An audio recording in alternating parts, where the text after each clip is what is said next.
ಈ ಕ್ಷಣದ 25 ಸುದ್ದಿಗಳನ್ನು ಕ್ವಿಕ್ ಆಗಿ ನೋಡ್ಕೊಂಡು ಬರೋಣ.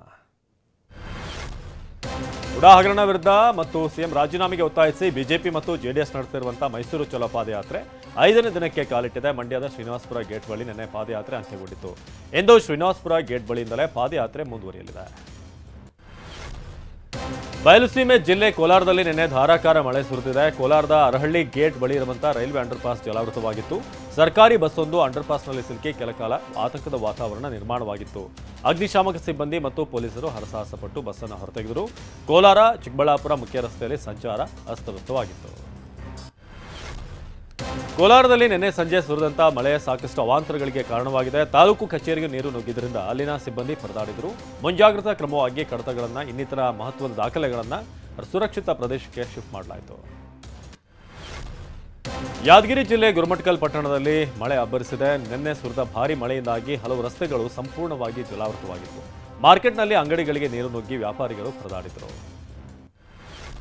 ಉತ್ತರ ಕನ್ನಡ ಜಿಲ್ಲೆ ಕಾರವಾರ ನಗರದಲ್ಲಿ ಮಧ್ಯರಾತ್ರಿ ಏಕಾಏಕಿ ಕೋಡಿಭಾಗ್ ಸೇತುವೆ ಕುಸಿದು ಬಿದ್ದಿದೆ.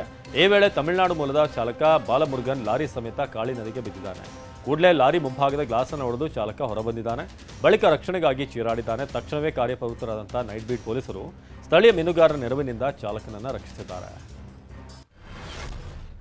ಸೇತುವೆ ಕುಸಿತದಿಂದಾಗಿ ಮತ್ತಷ್ಟು ವಾಹನಗಳು ಕಾಳಿ ನದಿಗೆ ಬಿದ್ದಿರುವಂತಹ ಶಂಕೆ ಇದ್ದು ಸ್ಥಳದಲ್ಲಿ ಪೊಲೀಸರು ಅಗ್ನಿಶಾಮಕ ದಳ ಸಿಬ್ಬಂದಿಯಿಂದ ಶೋಧ ಕಾರ್ಯ ಮುಂದುವರಿದಿದೆ.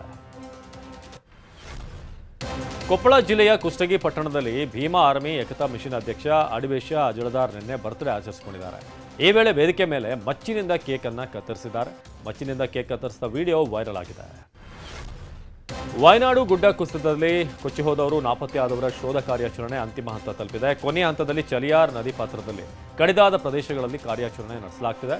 ಚಲಿಯಾರ್ ಜಲಮೂಲದಲ್ಲಿ ಮೃತದೇಹಗಳನ್ನು ಪತ್ತೆ ಹಚ್ಚಲು ಹೆಲಿಕಾಪ್ಟರ್ ಮೂಲಕ ವಿಶೇಷ ತಂಡವೊಂದನ್ನು ನಿಯೋಜಿಸಲಾಗಿದೆ. ಧಾರಾಕಾರ ಮಳೆಗೆ ಅಸ್ಸಾಂನ ಗುವಾಹಟಿ ತತ್ತರಿಸಿದೆ. ರಸ್ತೆ, ಅಂಗಡಿಗಳು, ಶಾಲಾ, ಕಾಲೇಜು, ಆಸ್ಪತ್ರೆ ಕಟ್ಟಡಗಳು ಎಲ್ಲವೂ ಪ್ರವಾಹದ ಅಬ್ಬರಕ್ಕೆ ಜಲಾವೃತಗೊಂಡಿವೆ. ಮನೆಗೆ ತೆರಳಲಾಗಿದೆ. ರಸ್ತೆಗಳಲ್ಲಿ ಗಂಟೆಗಟ್ಟಲೆ ಸಿಲುಕಿದಂತಹ ಜನರನ್ನ ಬೋಟ್ಗಳ ಮೂಲಕ ಎಸ್ಡಿಆರ್ಎಫ್ ತಂಡ ರಕ್ಷಣೆ ಮಾಡಿದೆ. ಪಶ್ಚಿಮ ನೇಪಾಳದ ಬುಗುಂಗ್ ಜಿಲ್ಲೆಯಲ್ಲಿ ಭೂಕುಸಿತ ಸಂಭವಿಸಿದ್ದು 7 ಮಂದಿ ಮೃತಪಟ್ಟಿದ್ದಾರೆ. 4ರನ್ನ ರಕ್ಷಿಸಲಾಗಿದೆ. ಬಡಿಗಡ್ ಗ್ರಾಮದಲ್ಲಿ ನಿರಂತರ ಮಳೆಯಿಂದಾಗಿ ಭೂಕುಸಿತ ಸಂಭವಿಸಿದೆ. ಪೊಲೀಸರು ಮತ್ತು ರಕ್ಷಣಾ ತಂಡ ಸ್ಥಳಕ್ಕೆ ಧಾವಿಸಿ ರಕ್ಷಣಾ ಕಾರ್ಯಾಚರಣೆ ನಡೆಸಿದೆ ಅಂತ ಪೊಲೀಸ್ ಅಧಿಕಾರಿ ತಿಳಿಸಿದ್ದಾರೆ. ಹಿಮಾಲಯ ಶ್ರೇಣಿಯಲ್ಲಿನ ಮೇಘಸ್ಫೋಟದಿಂದ ಉತ್ತರಾಖಂಡ ತತ್ತರಿಸಿದೆ. ರುದ್ರಪ್ರಯಾಗದಲ್ಲಿ ಸಿಲುಕೊಂಡವರ ರಕ್ಷಣಾ ಕಾರ್ಯ ಭರದಿಂದ ಸಾಗಿದೆ. ಎನ್ಡಿಆರ್ಎಫ್ ಸಿಬ್ಬಂದಿ ತಾತ್ಕಾಲಿಕ ಸೇತುವೆ ನಿರ್ಮಿಸಿ ಪ್ರವಾಹದಲ್ಲಿ ಸಿಲುಕಿದವರನ್ನ ಸುರಕ್ಷಿತ ಸ್ಥಳಕ್ಕೆ ಕರೆತರಲಾಯಿತು. ನೊಬೆಲ್ ಶಾಂತಿ ಪ್ರಶಸ್ತಿ ಪುರಸ್ಕೃತ ಗ್ರಾಮೀಣ ಬ್ಯಾಂಕ್ ಸ್ಥಾಪಿಸಿದ್ದ ಮೊಹಮ್ಮದ್ ಯೂನುಸ್ರನ್ನ ಬಾಂಗ್ಲಾದೇಶದ ಸರ್ಕಾರದ ಮುಖ್ಯಸ್ಥರನ್ನಾಗಿ ಆಯ್ಕೆ ಮಾಡಲಾಗಿದೆ. ಸಂಸತ್ತನ್ನು ವಿಸರ್ಜಿಸಿದ ಬೆನ್ನಲ್ಲೇ ಬಾಂಗ್ಲಾದೇಶದ ಅಧ್ಯಕ್ಷ ಮೊಹಮ್ಮದ್ ಶಾಬುದ್ದೀನ್ ಬುಧವಾರ ನೊಬೆಲ್ ಪ್ರಶಸ್ತಿ ವಿಜೇತ ಮೊಹಮ್ಮದ್ ಯೂನುಸ್ ಅವರನ್ನ ಮಧ್ಯಂತರ ಸರ್ಕಾರದ ಮುಖ್ಯಸ್ಥರನ್ನಾಗಿ ನೇಮಿಸಿದ್ದಾರೆ.